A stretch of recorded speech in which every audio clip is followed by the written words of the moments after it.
Pode cumprimentar a igreja com a paz do Senhor, amém?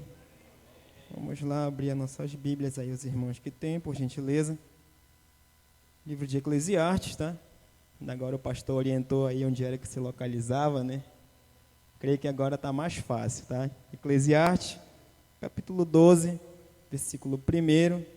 Enquanto os irmãos aí procuram, eu queria externar a Deus a minha gratidão. Dizer a esta igreja que estou muito feliz de estar aqui nesta noite. Deus abençoe a vida do vosso dirigente, pastor Benedito. Eu tive a oportunidade de congregar junto com ele e é um prazer novamente estar aqui, né? Aos irmãos que fazem parte da diretoria da Almadeb, né? Irmã Carliane, Deus abençoe, irmã Janilda, irmã Marcelino. E também aos assistentes, né? Irmão Genilson. E quem é que lhe ajuda mais aqui? Everton, né? Silvana, que Deus abençoe grandemente pelo trabalho desenvolvido. A obra é assim mesmo, né? A gente só não pode parar, mas a gente segue conforme a vontade do nosso Senhor Jesus Cristo, amém? Que Deus abençoe esta igreja,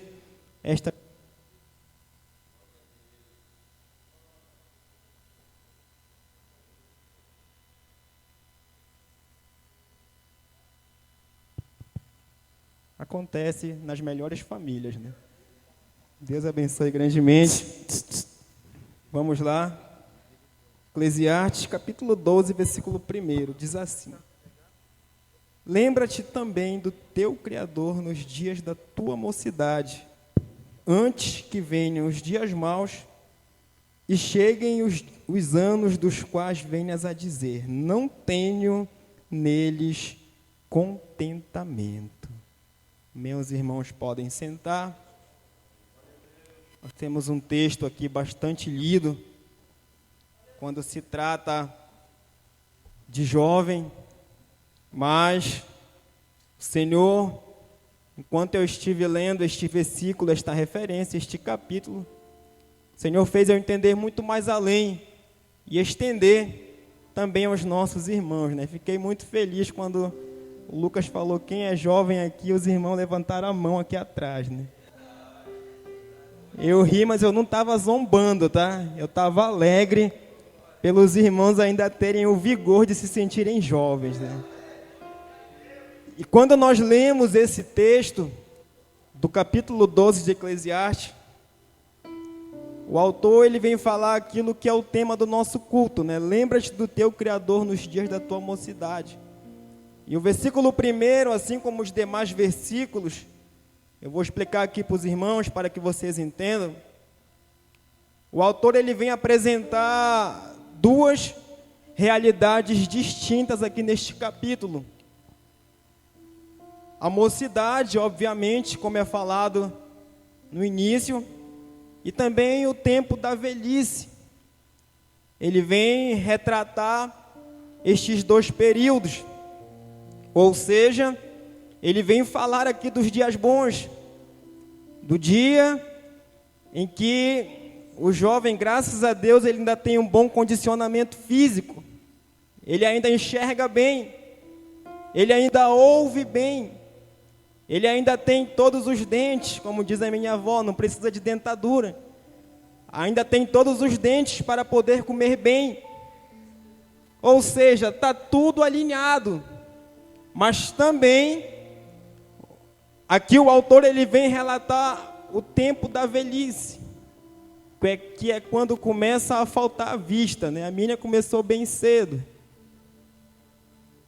Quando o condicionamento já não é mais o mesmo, já começa a travar o joelho, né? Quando a vista começa a escurecer, quando já não escuta mais bem, tem que falar alto, senão não escuta. O cabelo começa a cair, o meu também começou bem cedo. Então ele vem falar aqui de duas realidades distintas, porém ele quer trazer somente a um objetivo. Nós vamos ver que quando ele relata no versículo 1, versículo 2, versículo 3, ele vem trazer, assim como os benefícios, também as consequências. E ele vem direcionar isso diretamente aos jovens. Lembrar do Criador no tempo da mocidade, no tempo que tem vigor, no tempo que pode fazer bem, no tempo que o joelho ainda mexe bem, no tempo que enxerga bem, que fala bem, que ainda tem força, que o cansaço, ele demora para chegar. Mas aí, quando nós falamos de lembrar, eu queria trazer aos irmãos que esse lembrar do Criador, ele não está num sentido superficial. Ele não está no sentido raso, ou seja, de apenas trazer à tona. Tu tem que lembrar. O autor, ele não quer trazer isso, mas ele quer nos fazer lembrar em um sentido de fazer, em um sentido mais profundo. Ou seja, não é apenas eu conhecer, mas é eu idealizar. Não é apenas eu saber que eu tenho que servir a Deus jovem, mas eu servir a Deus de fato jovem. Não é apenas eu saber que ainda eu posso caminhar para evangelizar, mas também eu fazer o evangelismo, eu cumprir a palavra do Senhor enquanto eu ainda tenho vigor. E quando eu fui receber este tema, ontem mesmo um jovem, ele me fez uma pergunta. Este jovem, ele não é crente. E eu achei muito interessante quando ele disse assim: Eduardo, eu até quero voltar para a igreja, eu até quero parar de fumar, eu até quero parar de beber, mas eu não tenho força para fazer isso. Ele disse que já tentou de todas as formas e ainda não conseguiu. É um rapaz de 19 anos. E quando ele me perguntou isso, rapidamente me veio à mente algo muito profundo, e eu disse para ele, relacionado a este tema. Eu falei: meu amigo, tu já ouviu algum jovem dizer que está arrependido de algo que não podia fazer? A gente escuta isso de gente que tem mais idade. Nossos avós, nossos pais, por exemplo, a gente escuta muito dizerem assim: poxa, eu queria ter estudado, mas eu não tive a oportunidade. Eu queria ter evangelizado e eu não fiz isso. Arrependido, mas a gente não escuta a jovem dizer isso. É ou não é verdade? Mas qual é o problema de tudo isso? Ele sabe que ele tem que fazer, mas por que ele não faz? Ele está vendo o exemplo de alguém que tinha a oportunidade, não fez e está arrependido. Mas por que até mesmo isso não toca no coração dele para ele fazer? Ele parou ali e olhou para mim por quase 5 minutos. Eu já estava até constrangido. Mas porque, de fato, é aquilo que eu falei no começo. Não adianta eu saber que eu tenho que fazer se eu não faço. Eu, como crente, como servo do Senhor, eu sei das minhas obrigações. Não preciso o assistente ir lá contigo e te arrastar para vir para a oração do meio-dia, porque tu sabe que tem que vir. Não adianta alguém lá na tua casa te obrigar a vir cultuar, porque tu sabe que tem que cultuar. Não adianta alguém ir até onde você está te obrigar e te trazer: olha, a partir de hoje tu vai evangelizar. Não, tu como crente, tu sabe que tu tem que fazer isso. Tu sabe que tu tem que servir a Deus com excelência, com temor. Tem que orar, tem que dobrar o joelho, tem que consagrar, tem que ler a palavra, senão de nada vale a pena. E o que é que eu tenho feito com essa liberdade que eu tenho? É aí que eu quero levar aos irmãos a entender algo comigo, que eu estava lendo lá no livro de Josué, capítulo 14, versículo 10 e 11. Se os irmãos quiserem acompanhar comigo, Josué, ele estava falando da divisão das terras. Porém, quando ele começa a narrar, ele diz assim: olha, por intermédio de Moisés, a tribo de Ruben, a tribo de Gade e a meia tribo de Manassés já receberam a herança deles. Porém, nós vamos fazer a divisão aqui agora com o restante das tribos. E quando chega para ele falar a respeito de Caleb, Caleb se levanta e fala algo muito interessante. Ele diz assim: olha, há muito tempo atrás, ainda lá com Moisés, ele tinha prometido que ele iria me dar a herança na terra de Canaã. E quando ele fala isso, algo toca nós de forma muito profunda. Sabe por quê?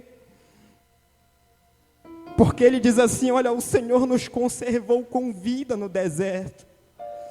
O Senhor nos fez passar por tanta tribulação, mas Ele nos fez chegar até aqui. Para quem não sabe, Caleb, ele foi aquela pessoa que foi espiar a terra de Canaã antes deles tomarem posse. E enquanto 10 pessoas disseram que eles não iam conquistar, porque na terra havia gigantes, e desmotivaram até mesmo o líder a não ir, mas Josué e Caleb se levantaram: não, nós vamos vencer eles em nome do Senhor dos Exércitos, nós vamos conquistar aquela terra. Deixa eu te dizer algo antes de continuar isso aqui: deixa de andar com gente negativa, com gente que só pensa ao contrário. Não, anda com gente positiva que diz: vai dar certo, nós vamos vencer, nós vamos orar, nós vamos conseguir, Deus ele vai dar a vitória. E ele diz: olha, Deus nos conservou com vida até aqui, só que tem um detalhe, é isso que me chama a atenção. Ele diz assim: olha, já se passou tanto tempo, 45 anos se passaram.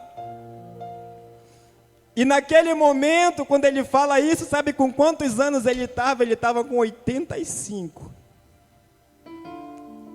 Porque eu falei que eu fiquei alegre quando os irmãos levantaram a mão aqui atrás. Porque quando o autor do livro ele vem falar a respeito de mocidade, ele não dá idade específica aqui. Ele não fala que a partir de 40, a partir de 50, a partir de 60 é velho, não. O próprio exemplo está aqui nessa palavra que nós lemos em Josué. Caleb estava com 85 anos. Mas ele se levanta e ele diz assim: olha, ainda hoje eu estou tão forte como antes no tempo de Moisés. Ainda hoje eu tenho vigor, ainda hoje eu tenho força. Ele disse assim: a força que eu tinha antes eu ainda tinha hoje. Se passaram 45 anos, mas se me mandarem ir para a guerra eu vou com o mesmo vigor, eu vou com a mesma força. Se mandarem eu entrar e eu sair, eu faço do mesmo jeito. Não é porque eu tenho 85 anos que eu não posso mais fazer a obra do Senhor. Imagine você que é novo, imagine você que tem 14, 15, 16 anos, um homem desse se levanta com 85 e diz: eu tenho força ainda para fazer, eu tenho vigor ainda para fazer, aleluia, eu tenho que continuar porque a força ainda está comigo. Sabe o que essa palavra nos traz nesta noite? Que devemos continuar no mesmo foco, na mesma força. Se coloque de pé nesta noite. Esta palavra nos traz algo muito especial para a nossa vida. Sabe o que é? É não perder o propósito. Essa palavra nos traz algo muito especial nessa noite. Sabe o que é? É não perder o foco, é não perder a visão. É saber que Deus, Ele tem cuidado de mim, que os tempos têm passado, as estações têm passado, mas Deus tem cuidado e tem zelado pela minha vida. Sabe o que eu não tenho que aceitar? É ser só mais um. Porque tem gente, eu digo isso aqui já virou moda hoje, da pessoa se contentar e ser só mais um. Ah, esse ano eu não vou trabalhar na obra, já trabalhei muito, eu tenho que descansar. Já trabalhei muito tempo com mocidade, com obreiro, com irmãs, com jovens, já estou cansado. Meu irmão, tu não sabe o que tu está perdendo. Quão prazeroso é para um homem de Deus ser usado nas mãos do Senhor. Sabe qual é que tem que ser o nosso prazer hoje? É Deus nos usar para falar com alguém. É Deus levantar a nossa vida do nosso banco e entregar algo para alguém, uma profecia, entregar algo, aleluia, que vai alegrar o coração daquela pessoa. É eu me envolver na Shekinah do Senhor. Lembra do que eu falei do saber e não fazer? Tem gente que chega numa oração e só dobra o joelho, não abre a boca. Chega num culto, meu irmão, para dar um glória é muito difícil. Mas para gritar gol é bem fácil. É muito fácil. Tem gente que para ter tempo, para uma oração e para uma vigília, irmão, é difícil, é na hora do almoço, eu não posso passar fome. Eu não posso ir para a vigília porque é tarde. Mas fica até depois da meia-noite na Netflix, assistindo filme, série, dorama, jogando. Para outras coisas tem tempo, mas para obra não tem. Sabe o que é isso? Cadê o teu vigor? Cadê a tua força para fazer a obra do Senhor? Deixa de desculpa, aleluia, e serve a Deus com alegria. Deixa de desculpa e serve a Deus com excelência. Porque se você está aqui é porque Deus tem cuidado de ti. Tem cuidado da tua vida, da tua casa. Louvado seja Deus. Queria que você fechasse seus olhos neste momento. Aleluia. Irmão Lucas, nos traga um louvor. Enquanto estaremos louvando, eu queria que você fizesse algo nesta noite. Não somente que você lembrasse, mas que você dissesse: Senhor, me perdoa por não ter feito. Deus saber que um dia eu vou estar impossibilitado de fazer, então eu quero fazer hoje. Porque depois não vai adiantar se lamentar, não vai adiantar chorar, não vai adiantar, aleluia, dar desculpa, porque já não vai ter mais como. A visão vai começar a escurecer. O condicionamento físico já não vai ser mais o mesmo. Mas hoje você pode fazer. Hoje você pode ainda idealizar e fazer a obra de Deus com excelência. Mas eu tenho que hoje você ainda pode dizer: Deus, usa-me. O meu alicerce.